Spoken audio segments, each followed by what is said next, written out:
있습니다. 머리끝부터 발끝까지 통증을 하나하나 짚어드리고 있는 중이고요. 이제 손목까지 내려왔습니다. 오늘은 손목 통증 중에서 네 번째 시간 득게르벤 건초염에 대한 얘기를 해드릴 거예요. 혹시 이 병명에 대해서 알고 계시는 분 계세요? 좀 생소하죠? 그렇죠? 득게르벤 그러니까 이게 뭐지? 하실 텐데 우리가 컵을 따르다가 물을 따르다가 시큰 이렇게 통증을 느끼는 경우들이 있어요. 그럴 때 이제 여기에서 염증이 생겨서 우리가 염증이 생겼다는 건 거기가 상처가 났다는 얘기고 상처가 난 부위가 늘어날 때 우리는 통증을 느끼게 돼 있어요. 그래서 손목 요 부위가 문제가 생겼을 때 그 부위가 늘어나는 동작에서 이제 통증을 느끼게 되는데요. 이 엄지를 움직이는 장단 무지신근이 지나가는 길에 여기가 이제 염증이 생기는데 이 부위를 가만히 보면 우리 발목에 복숭아뼈가 있잖아요. 그런 것처럼 손목에도 이렇게 툭 튀어나온 뼈가 있어요. 그쵸? 그 뼈 위를 이후 힘줄이 지나가기 때문에 이게 해부학적으로 손을 사용을 하다 보면은 저 튀어나온 부위하고 힘줄이 자꾸 마찰을 빚으면서 염증이 좀 잘 생길 수밖에 없는 그런 부위입니다. 그래서 이런 식으로 이제 쭉 늘려보면은 여기에서 통증을 느끼는 걸로 우리가 그 부위에 상처가 났구나, 염증이 생겼구나라는 거를 확인을 할 수가 있죠. 1895년도에 프랑스 의사 프리츠 득게르뱅이라는 사람이 이런 사람들이 있네라는 걸 보고를 하면서 그 사람 이름을 따서 득게르뱅 건초염이라고 이름이 붙었어요. 자, 자기 이름이 붙은 그런 질환들, 뭔가 질환 이름이 뭔가 좀 특별하다 싶으면 그런 병은 공통점이 있어요. 어떤 게 공통점일까요? 좀 고질병이라는 거죠. 뭔가 특별한 이름이 붙었으면 뭐 테니스 엘보 이런 식으로 이름이 붙었으면은 뭔가 고질병이라는 얘기예요. 그냥 단순히 뭔가 그냥 염자예요, 타박이에요 이런 식으로 단순한 병명이 붙은 게 아니라 뭔가 특별한 병명이 붙었다는 거는 좀 낫기가 어려운 부위라는 뜻이기도 합니다. 그래서 한 1000명 중에 3명 정도로 상당히 많이 발생을 하는 편이고요. 여자가 남자보다 훨씬 더 많아요. 특히나 40, 50대, 그 다음에 30대, 그때 많이 호발하는 걸로 되어 있습니다. 30대 전후에서 나타난 거 우리가 베이비리스트, 아기 손목이라고 불러가지고 첫째 아기를 낳고 수유를 하다가 이제 첫째 아기를 낳고 돌보다가 생기는 경우들이 상당히 많아요. 왜냐하면 아기를 안을 때 우리 이렇게 앉잖아요. 그리고 이쪽으로 힘을 쓰게 되겠죠. 손목을 자꾸 칼질을 하다 보면은 손을 많이 쓰게 되겠죠. 프라이팬 워크 같은 거를 하다 보면은 손목을 많이 쓰잖아요. 망치질 같은 걸 하다 보면 손목을 많이 쓰죠. 그래서 손을 이 방향으로 많이 사용하는 분들한테 특히나 많이 발생을 하게 되어 있습니다. 그래서 여기가 염증이 생겼기 때문에 뒤로 갔을 때는 아파요, 안 아파요?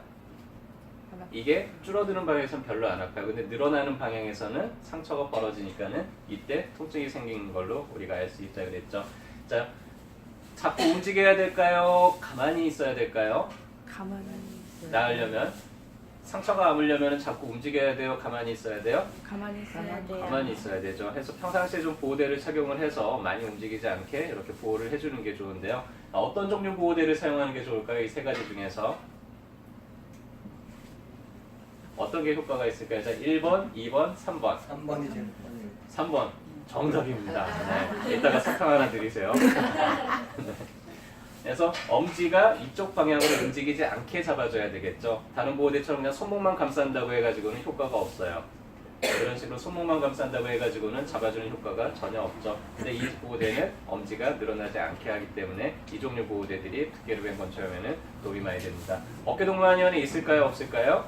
있어요. 당연히 있죠. 저희는 치료에 도움이 된다 그러면은 무조건 일단은 다 갖다 놓고 구매하고 그리고 준비하고 봅니다.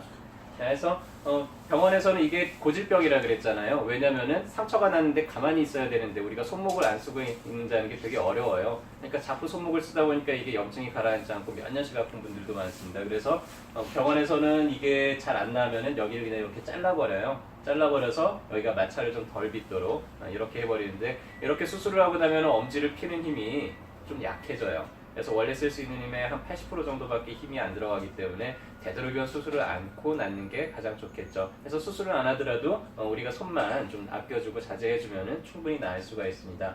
한의원에서는 일단은 요 근육을 먼저 좀 풀어줘요. 손을 많이 쓰다 보니까 일단은 요 근육이 짧아지고 그러다 보니까 여기가 마찰이 많아지겠죠. 그래서 우선은 여기를 근육을 풀어서 좀 느슨하게 만들어주면은 움직이더라도 마찰 지수가 좀 떨어지게 될 거예요.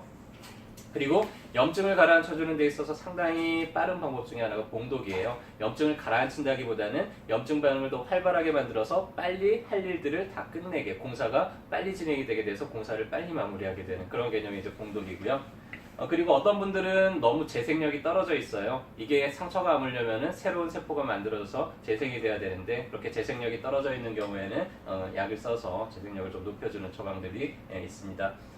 특히 이제 손목에 문제가 생겼다 그러면 손목을 잘 이렇게 평상시에 스트레칭도 해주고 운동을 해주는 게 중요해요. 그래서 손목을 젖혀도 주고 구부려도 주고 쭉 이렇게 좌우로 ROM을 좀 늘려주는 방향으로 하는 게 중요하고요. 손목을 자주 뒤집어줘서 이 주변에 있는 근육들이 뭉치지 않도록 해주고요. 무거운 거를 들고 손목을 안쪽으로도 움직여주고 이런 걸 들고 뒤로도 젖혀주고 이런 짬뽕공 같은 거를 꽉꽉 쥐었다가 폈다가 그 다음에 벽에다가 대고 책상에 대고 앞으로 늘려주고 뒤로 늘려주고 이런 식으로 하면서 손목의 움직임을 자꾸만 넓혀주면 이런 통증들을 더 예방을 할 수가 있겠죠.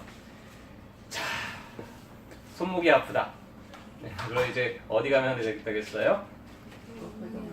자, 손목이 아프면은 일단은 뒤도 안 돌아보고 어깨 동무한의원에 오시면은 저희가 또 알아서 잘 감별해드리고 또 치료해드리도록 하겠습니다. 오늘도 진료 잘 받으시고요. 주말 동안 또 건강한 주말 보내시길 바라겠습니다. 감사합니다.